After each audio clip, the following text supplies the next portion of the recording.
Speed ನ್ಯೂಸ್ಗೆ ಸ್ವಾಗತ. ನಾನು ಚಂದ್ರಕಲಾ ನುತನಗೌಡ. ಸರ್ಕಾರಿ ಅಧಿಕಾರಿಗಳು ಸಿಬ್ಬಂದಿ 10 ಗಂಟೆ ಒಳಗೆ ಕಚೇರಿಯಲ್ಲಿ ಇರಬೇಕು. ಸಿಎಂ ಡಿಕೆಶಿ ಖಡಕ್ ಸೂಚನೆ. ಸಿಎಂ ಮಾತಿಗೂ ಬೆಲೆ ಕೊಟ್ಟಿಲ್ಲ ಕಣ್ರಿ. ನೋಡಿ, 10 ಅಲ್ಲ 11 ಗಂಟೆಯಾದರೂ ಕಚೇರಿಗೆ ಬಾರದ ಅಧಿಕಾರಿಗಳು. ಡಿಕೆ ಶಿವಕುಮಾರ್ ಅವರು ಮುಖ್ಯಮಂತ್ರಿಯಾಗಿ ಅಧಿಕಾರ ವಹಿಸಿಕೊಂಡ ಬೆನ್ನಲ್ಲೇ ಆಡಳಿತ ಚುರುಕುಗೊಳಿಸಿದ್ದು, ಇನ್ನು ಮುಂದೆ ಎಲ್ಲಾ ಸರ್ಕಾರಿ ಅಧಿಕಾರಿಗಳು ಮತ್ತು ಸಿಬ್ಬಂದಿ ಬೆಳಿಗ್ಗೆ 10 ಗಂಟೆ ಒಳಗೆ ಕಚೇರಿಯಲ್ಲಿ ಇರಬೇಕು ಅಂತ ಸಿಎಂ ಖಡಕ್ ಸೂಚನೆಯನ್ನು ನೀಡಿದರು. ರಾಜ್ಯದ ಸರ್ಕಾರಿ ಕಚೇರಿಗಳಲ್ಲಿ ಪಾರದರ್ಶಕ ಆಡಳಿತ ತರುವ ಉದ್ದೇಶದೊಂದಿಗೆ ಬಯೋಮೆಟ್ರಿಕ್ ವ್ಯವಸ್ಥೆ ಬದಲಾಗಿ ಕೃತಕ ಬುದ್ಧಿಮತ್ತೆ ಅಂದರೆ ಎಐ ಮತ್ತು GPS ಆಧಾರಿತ ಹಾಜರಾತಿಯನ್ನು ಕಡ್ಡಾಯಗೊಳಿಸಿದೆ. ಈ ಸಂಬಂಧ ಸರ್ಕಾರದ ಮುಖ್ಯ ಕಾರ್ಯದರ್ಶಿ ಡಾಕ್ಟರ್ ಶಾಲಿನಿ ರಜನೀಶ್ ಅವರು ಅಧಿಕೃತ ಆದೇಶವನ್ನು ಹೊರಡಿಸಿದರು. ಮುಖ್ಯಮಂತ್ರಿಗಳ ಸೂಚನೆ ಮೇರೆಗೆ ಪ್ರತಿಯೊಬ್ಬ ಸರ್ಕಾರಿ ಅಧಿಕಾರಿ ಸಿಬ್ಬಂದಿ ಇನ್ನು ಮುಂದೆ ಬೆಳಗ್ಗೆ 10 ಗಂಟೆ ಒಳಗೆ ಕಡ್ಡಾಯವಾಗಿ ಕಚೇರಿಗೆ ಹಾಜರಾಗಬೇಕು ಅಂತ ರಾಜ್ಯ ಸರ್ಕಾರದ ಮುಖ್ಯ ಕಾರ್ಯದರ್ಶಿ ಶಾಲಿನಿ ರಜನೀಶ್ ಆದೇಶವನ್ನು ಕೊಟ್ಟರು. ಆದರೆ ಆಗ ಆದೇಶದಲ್ಲಿ ಏನಿದೆ ಅಂತ ನೋಡೋದಾದ್ರೆ, ಮುಖ್ಯಮಂತ್ರಿಗಳು ಜೂನ್ 4ರಂದು ನಡೆದ ಸಭೆಯಲ್ಲಿ ರಾಜ್ಯ ಸರ್ಕಾರದ ಪ್ರತಿಯೊಬ್ಬ ಅಧಿಕಾರಿ ಮತ್ತು ಸಿಬ್ಬಂದಿಯು ಪ್ರತಿದಿನ ಬೆಳಗ್ಗೆ 10 ಗಂಟೆ ಒಳಗೆ ಕಡ್ಡಾಯವಾಗಿ ಕಚೇರಿಗೆ ಹಾಜರಾಗಬೇಕು. ಇದು ಕಟ್ಟುನಿಟ್ಟಿನ ಸೂಚನೆ ಅಂತ ಹೇಳ್ತಾರೆ.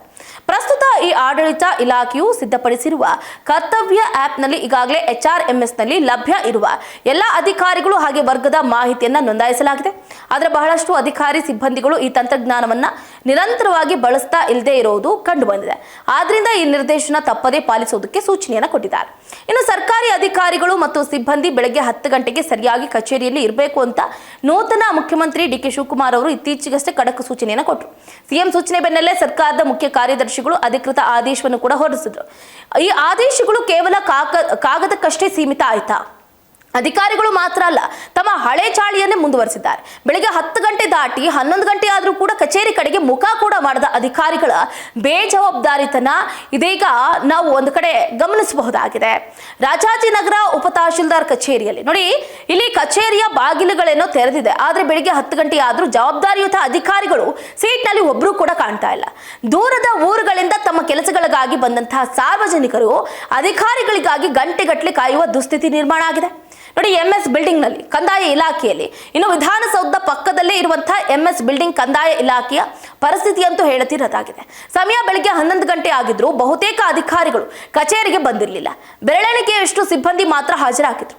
ಮುಖ್ಯಮಂತ್ರಿಗಳ ಖಡಕ್ ಎಚ್ಚರಿಕೆ ಮತ್ತು ಮುಖ್ಯ ಕಾರ್ಯದರ್ಶಿಗಳ ಅಧಿಕೃತ ಆದೇಶಕ್ಕೆ ಸರ್ಕಾರಿ ಅಧಿಕಾರಿಗಳು ಬೆಲೆಯನ್ನು ನೀಡ್ತಾ ಇಲ್ಲ ಅನ್ನೋದು ಸಾರ್ವಜನಿಕರ ತೆರಿಗೆ ಹಣದಲ್ಲಿ ಸಂಬಳ ಪಡೆಯುವ ಅಧಿಕಾರಿಗಳು ತಮಗಿಷ್ಟ ಬಂದ ಸಮಯದಲ್ಲಿ ಕಚೇರಿಗೆ ಬಂದು ಜನರನ್ನ ಅಲೆದಾಡಿಸ್ತಾ ಇದ್ದಾರೆ. ಸರ್ಕಾರದ ಆದೇಶವನ್ನ ಗಾಳಿಗೆ ತೋರಿ ಕನಿಷ್ಠ ಸಮಯ ಪ್ರಜ್ಞೆಯೂ ಇಲ್ಲದೆ ಸಾರ್ವಜನಿಕರನ್ನ ಸತಾಯಿಸ್ತಾ ಇರುವ ಇಂತಹ ಬೇಜವಾಬ್ದಾರಿ ಅಧಿಕಾರಿಗಳ ವಿರುದ್ಧ ಕಠಿಣ ಶಿಸ್ತು ಕ್ರಮ ಜರುಗಿಸಿ ಬಿಸಿಯನ್ನು ಮುಟ್ಟಿಸಲೇಬೇಕು ಅಂತ ಪಾಪ ಸಾರ್ವಜನಿಕರು ಕೂಡ ಕೇಳ್ಕೊಳ್ತಾ ಇದ್ದಾರೆ. ಏನು ಸರ್ಕಾರದ ಹಣ, ಏನು ಸರ್ಕಾರದಿಂದ ಸಂಬಳ ಬರುತ್ತೆ, ಸಂಬಳ ಬಂದರೂ ಕೂಡ ಸರಿಯಾದ ಟೈಮ್ಗೆ ಯಾಕೆ ಬರೋದಿಲ್ಲ? 10 ಗಂಟೆ ಟೈಮಿಂಗ್ಸ್ ಇದ್ರೆ 11 ಗಂಟೆ 12 ಗಂಟೆ ಆದ್ರೂ ಬರೋದೇ ಇಲ್ಲ. ಕೆಲವೊಬ್ಬರು ರಜಾನೇ ಹಾಕೊಂಡ್ಬಿಡ್ತಾರೆ, 2-3 ದಿನ ಆದ್ರೂ ಬರೋದೇ ಇಲ್ಲ ಕಚೇರಿಗಳಿಗೆ. ಸೊ ಹಾಗಾಗಿ ಇಂತಹ ಕಚೇರಿಗಳಿಗೆ ತಟ್ಟಂತ ವಿಸಿಟ್ ಮಾಡಿ ಅಂತವರ ವಿರುದ್ಧ ಕಠಿಣ ಕ್ರಮವನ್ನು ಜರುಗಿಸಬೇಕು. ಇಲ್ಲಾಂತಂದ್ರೆ ಅವರನ್ನ ಆ ಸ್ಥಾನದಿಂದಾನೇ ವಜಾ ಮಾಡಿಬಿಡಬೇಕು, ಬೇರೆಯವರಿಗೆ ಅವಕಾಶವನ್ನ ಕೊಡಬೇಕು. ಆಗ್ಲೇನೆ ಇಂಥವರಿಗೆ ಬುದ್ಧಿ ಬರುತ್ತೆ. ಇದಾಗಿತ್ತು ಇವರಿಗಿನ ಅಪ್ಡೇಟ್. ನೋಡ್ತಾ ಇರಿ ಸ್ಪೀಡ್ ನ್ಯೂಸ್, ಸುದ್ದಿ ನಿಮ್ಮದು, ವೇಗ ನಮ್ಮದು.